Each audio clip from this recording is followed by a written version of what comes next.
અમરેલીના રાજુલાના ભેરાઈ ગામે અનોખું સિંહ મંદિર, જે સિંહ અને માનવ વચ્ચેના પ્રેમનું અનોખું પ્રતીક. આજે વિશ્વ સિંહ દિવસે મંદિરમાં કરાઈ વિશેષ ઉજવણી. ટ્રેન અડફેટે મૃત્યુ પામેલી 2 સિંહણની યાદમાં બન્યું હતું મંદિર. સુંદરી અને રૂપસુંદરીની સ્મૃતિમાં કરાયું છે મંદિરનું નિર્માણ. સિંહણ ગર્ભવતી હોવાથી અકસ્માતમાં કુલ 5 સિંહોના થયા હતા મોત. આ મામલે સિંહ પ્રેમી વિપુલ લહેરી અને હરસુરભાઈ રામ નામના જમીના દાતાને સાંભળીએ.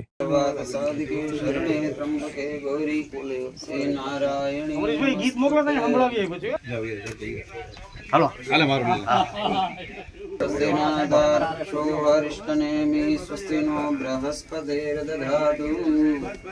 આજે આપણે રાજુલા ગીત બાર પડે તો મનીષભાઈ એક મિનિટ બેન દર વખતે થાય છે.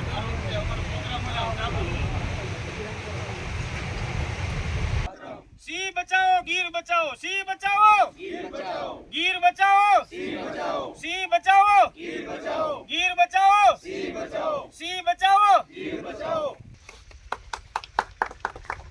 ચિરાગભાઈ જોશી પણ અમારે ચલો યસ રેડી બૂમ બૂમ. હા સાહેબ પણ હાજર છે શ્રી નવનીતભાઈ ડેર, વર્ષોથી અહીંયા જ છે. એમનું પણ આ તકે અમે સ્વાગત કરીએ છીએ સર. વંદે સિંહ બચાવો ગીર બચાવો, સિંહ બચાવો. સુવર્ણભાઈ નું પણ સ્વાગત કરીએ છીએ અમે લોકો. 2013 માં રાજુલા જાફરાબાદ વિસ્તારની અંદર સિંહો આવ્યા અને પહેલો જ અકસ્માત 2013 માં અમારે ભેરાઈ ગામની અંદર રેલવે ટ્રેક ઉપર થયો અને 2 સિંહ સુંદરી અને રૂપસુંદરીનું અકસ્માત થયું હતું.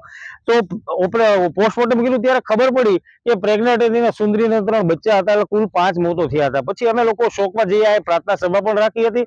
ત્યારે નક્કી કર્યું અને અમારા હર્ષુલાતાએ એમની કિંમતી જમીન આપી અને સિંહણ સ્મૃતિ મંદિર વિશ્વનું એકમાત્ર અમે લોકો અહીંયા બનાવ્યું છે. આજે 2016 થી સિંહ દિવસ ઉજવાય છે, ત્યારે માલધારીઓ, પર્યાવરણ પ્રેમી, સિંહ પ્રેમીઓ અને લોકો અને બાળકોની સાથે અહીંયા આગળ મહાઆરતીનું આયોજન કરીએ છીએ, સત્યનારાયણ બાપાની કથાનું આયોજન કરીએ છીએ અને આ રીતે લવ ઓફ સિમ્બોલ જે દુનિયાનું એકમાત્ર સિંહ સ્મૃતિ મંદિર છે, સિંહો અને લોકોનો કેવો પ્રેમ છે. હા, જમીન આપી છે અને દર વર્ષે આનું ઉજવણું કરી. રેલવે ટ્રેકની મલ પર 2 સિંહણ કપાઈને મૃત્યુ પામેલ, એના સંદર્ભે અમે આ જગ્યા દઈને અહીંયા બાંધકામ કરીને એને સિંહ સ્મારક બનાવ્યું છે અને દર વર્ષે સિંહ દિવસનો ઉત્સવ કરીએ છીએ.